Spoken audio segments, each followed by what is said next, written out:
Well, the federal government confirms the permanent migration cap will be lifted by 35,000 people in an attempt to address economy-wide skills shortages. But the coalition believe they have more practical solutions that aren't just about migration. Joining me live now is the Nationals leader, David Littleproud. David, good to see you. You were part of the summit. You even got a speaking role, which is rare for some people in the room. You stole a couple of minutes. Did you get what you wanted out of the Job Summit?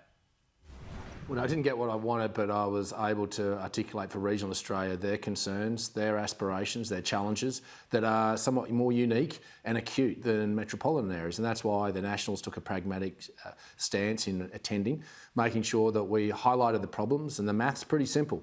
NFF and even COSBO are now saying 172,000 workers are required to get food from a farmer's paddock to your plate. And the best this government's going to provide our farmers is around 52,000 through the Pacific scheme, which they've got to compete in other industries for. So there's a skill shortage there that when they've scrapped the ag visa because their political masters said no, means that you're going to pay for that at the checkout because farmers are making investment decisions not to plant, which means supply goes down, prices go up, and you pay at the checkout. And you should see Anthony Albanese's face on that docket every time you're there because he's telling farmers you can't have the workforce you need to be able to feed and clothe this country. OK, but 195,000 people, permanent migration, and also, you know, Claire O'Neill, when she made this announcement, she said, and David Littleproud, more than 30,000 of these places are for the regions. Is that not a little bit satisfying? Does that not take away some of these pressures? I think a bit of political opportunism there, but that doesn't touch the sides. I mean, and they're not all coming to agriculture. There is broader skill shortages in regional Australia. I mean, you look at the pubs, the Australian Hoteliers Association telling there's 120,000 shortage in workers in pubs. I mean, I've got pubs in my electorate that don't cook meals anymore. They simply can't. They can't. But not find all a cook. of this is through migration, though, right? I mean, I spoke to Stephen Ferguson as well, and he said essentially migration was part of the answer, but also was allowing veterans and pensioners to work more.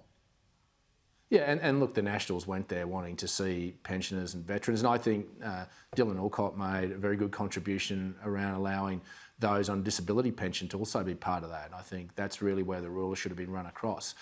We were happy that they were able to come to that conclusion. The government's made an announcement. But again, it's just not one single silver bullet here. There's a suite of measures that's required. Migration will be required in the short term. Getting pensioners and veterans and those on disability pensions working more is important in the here and now. Yeah. But you know, they're talking about skills. Skills are 2 or 3 years away. So what do we do to say to those farmers now who are making those decisions to walk away from their properties? Bad luck. That's the sort of stuff that this government is basically relying on the ideology of the AWU and CFMEU to tell them how to run this show.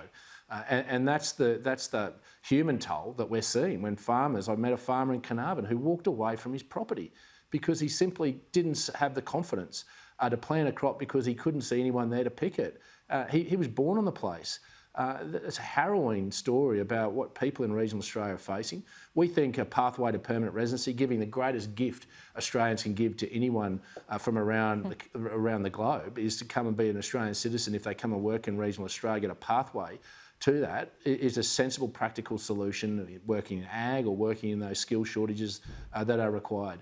We also think around skills, there's an opportunity to pay the HECS debts of those graduates, and we started this with doctors and practitioner nurses, but you could extend that to pharmacists and registered nurses right into the aged care sector. So there's some practical solutions this government's got to think of when they're thinking about regional Australia, and the fact they didn't even have a regional woman on their panel about getting women back into the workforce.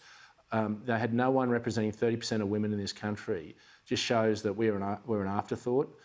And that's sad, and I think we deserve the respect to be listened to. That's why I went, but you know, childcare is the other issue that needs to be addressed as well. There were women representing the regions, perhaps not in the purest form that you're talking about, but who should have been there? It wasn't. Well, I think you could have.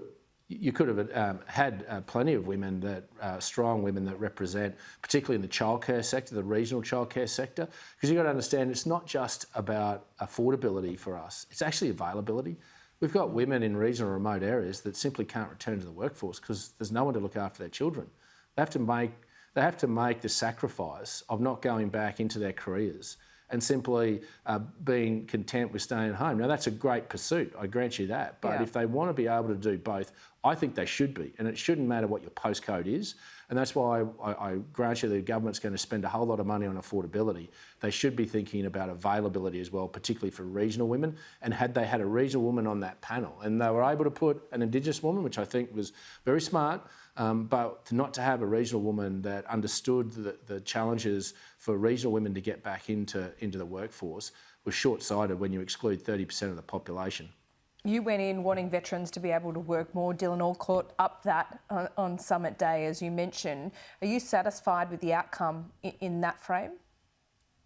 Well, I think it hasn't quite gone far enough. I'm looking at the detail and it's a little sketchy. It now sounds as though veterans are part of this as well, and we're just trying to get clarification on that. Well, the statement says it.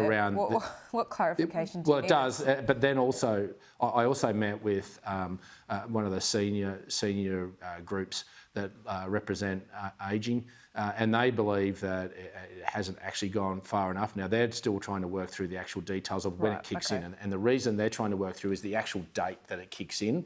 So we'll obviously look at that. It's a step in the right direction. We obviously had a policy out there beforehand, wanting pensioners and veterans to be able to be part of this. I think Dylan made a very cogent argument, one in which was predicated not only on fact and emotion, but just common sense. And I think there's probably an opportunity for the government to look what Dylan said and look to see if that can be implemented as well. What about the fuel excise? At the end of the month, it is time for that to return to normal, isn't it?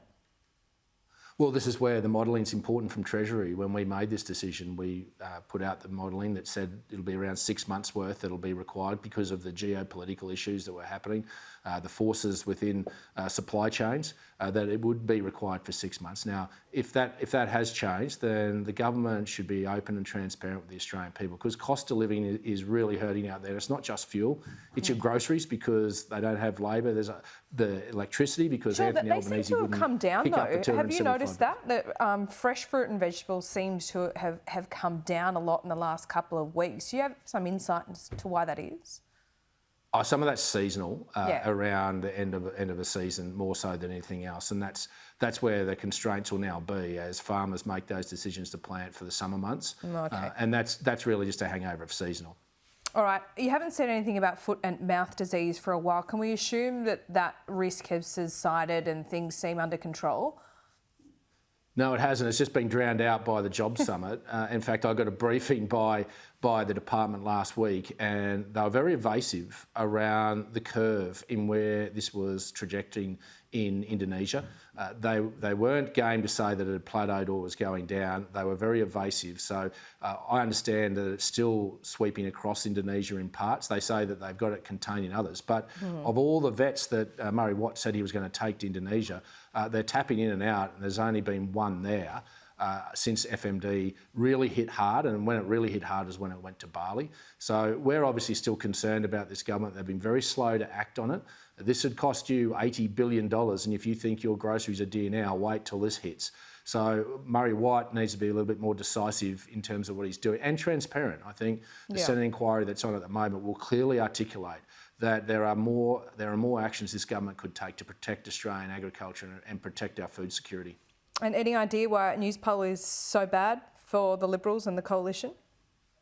Oh, we're at that part of the political cycle. You've got to cop it on the chin.